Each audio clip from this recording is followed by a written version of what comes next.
Andrew McCart, IFLTV, delighted as always to be joined by Sonny Edwards. Sonny, you're building quite an incredible stable, and we know that when you've got a heavyweight in your stable, the future's bright. Talk to me about what just happened there with Leo Atang. I think you've seen it. I think the looks on everyone's faces, ringside, everyone involved with his career, the eye contact and the smiles I was getting after, the comments from Eddie Hearn, Turkey Ella Sheikh taking notice straight away. All expected, really. Now, what I love about Leo, he really does wear his heart on his sleeve. He'll tell you, yeah, I was feeling a bit nervous, because he gets excited, nervous excitement.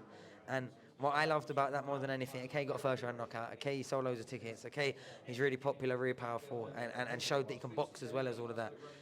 But he didn't force it. He didn't just go out there. Maturity, really. And any bit of nervous energy that crept into his performance came out in a, let me try and take his head off and keep throwing punches, which, if he's going to be doing that every time he's nervous, we'll keep him nervous a bit more, do you know what I mean?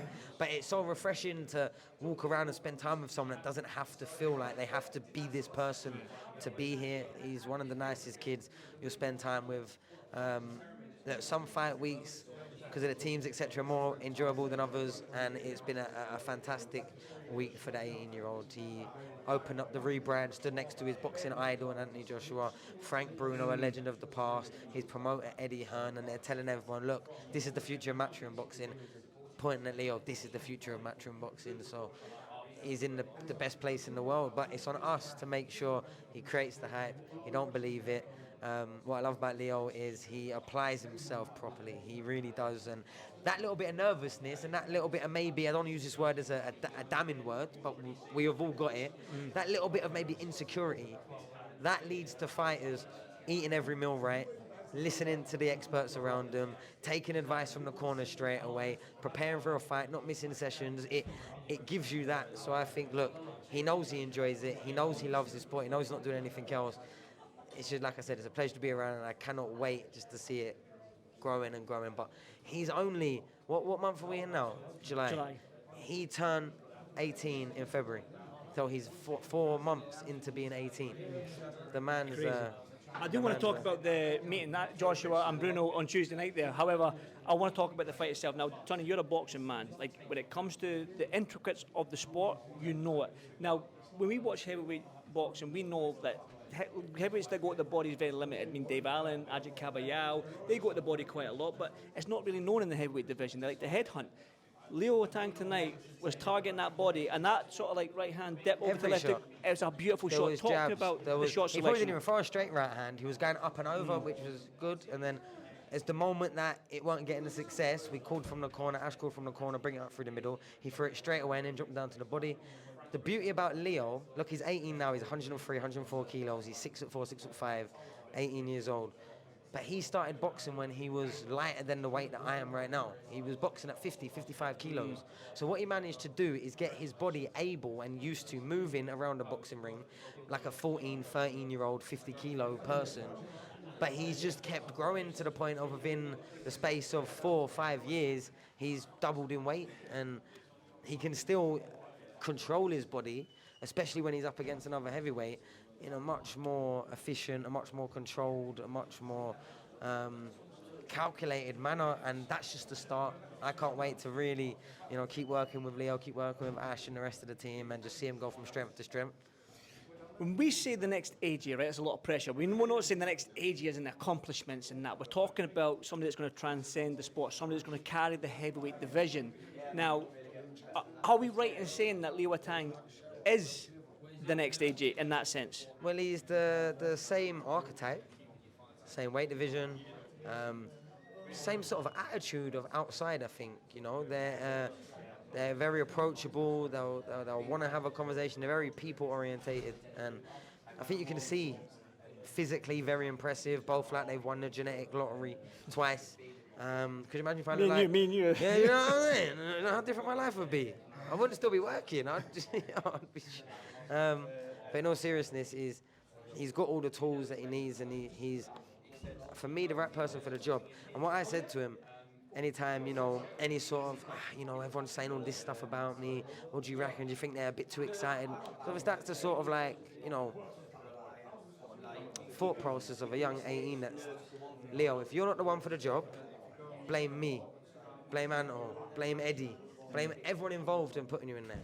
We all think you're the right man for the job.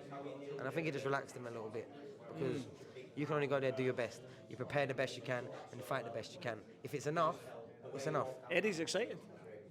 Wouldn't you be? If you had him penciled for the next few years, I would. I am. Yeah. Because we're talking about the heavyweight division, it'd be remiss of me not to talk about the heavyweight division right now. We're seeing these sort of like superstars getting into that mid to late 30s, 40s and dwindling out now.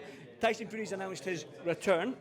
He's out of retirement. He looks like he's back in April, and he's talking about maybe getting a fight in this year as well. Your thoughts on all that?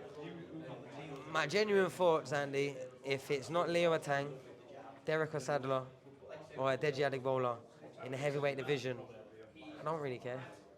Lawrence Coley is a great friend of mine, long-term friend. Maybe him, actually, you can ask about him. But everyone else, I'm just not involved with, Andy. I'm just not involved. I'd rather speak about young cruiserweight prospect. Well, let's go. This is quite hard because I'm not got cruiserweight prospect coming through. How am I going to do this? Like you might have to crouch down. Yeah, just cut my head off. Just get. You might have to crouch down. No, just cut my head off. Just hear me. Just. Yeah, no, back. Let me go. You know, he used to be an Abercrombie model. You know that, didn't you? He's a good-looking lad. I'll tell you that. He is, isn't it? But cruiserweight, he looks. Well, that's now as what big we as like sign you fighters. That's what we sign fighters on now. We don't care about what they do in the boxing ring. We just get. We'll get some sponsorships out of you. You know what I mean? We're flying. That boohoo man and all that sort of stuff. But honestly, in all seriousness, look, from the same setup of Leo Atang, the same trainer, their best friends go way back. Brad, Leo, Adam Maka, the whole little firm they got over there. Shout out to Legion, shout out to Ash. Me and Anto are absolutely privileged, is the word, to work with talents like Leo, to work with talents like Brad Casey. And we just saw Leo start, and hopefully soon we can have some news to announce, because he's just going through the boring paperwork. 20s, you're a young man yourself, but you look as big as Leo, to be fair. Yeah. You think you'll feel like to be a heavyweight? Yeah, potentially one day, yeah. But right now I can still make cruiser, so cruiserweight's the division. And pro debut, have you got a pro debut lined up for him, or is that yet to... So there is some conversations, and it's kind of annoyingly in the remittance of, if everything comes through at the right time, he's got it nailed, it'll be exciting, we can't wait. If it doesn't, still excited, might take a little bit longer, but because of how busy pros have been going, amateurs have been turning pro, etc., it's just taking a little bit longer getting through the British board. But now he's there, he's got his dates for things and that, so now we just got to hope if everything clicks in at the place, that we've got a good debut from him. I'll ask Brad the question then. Brad, you've just watched your gym mate there, Leo Atang. You've probably been around him since he was a lot younger than what he is now, and you were a lot younger as well. Absolutely. Talk to me about that debut. Buzzing for him. Couldn't have had a better debut, could he? Absolutely perfect, yeah.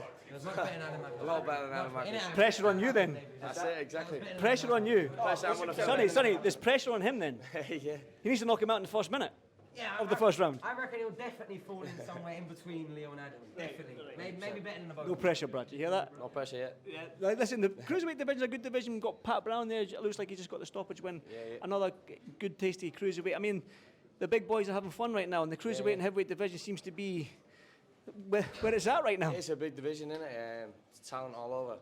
But I put myself in with every one of them. There we go. That's music to my ears anyway. I like that. Sonny, as always, I appreciate your time. Go Thank you. and enjoy the night with Leo. I'm sure he wants to get out there and enjoy the rest of the fights. And likewise, you got any final thing you'd like to say? Any new signings you want to tell me about other than any news for me, Sonny? No? Because normally you got something from I me. can't lie. Do you know how for years I've been saying that Giorgio is the best prospect in Britain? Yeah. I think we've got a second best prospect in Britain. All right, so where's Giorgio's here tonight? Where is he? Giorgio's here. He's here. He's in the crowd. He's in the crowd. I want to say that.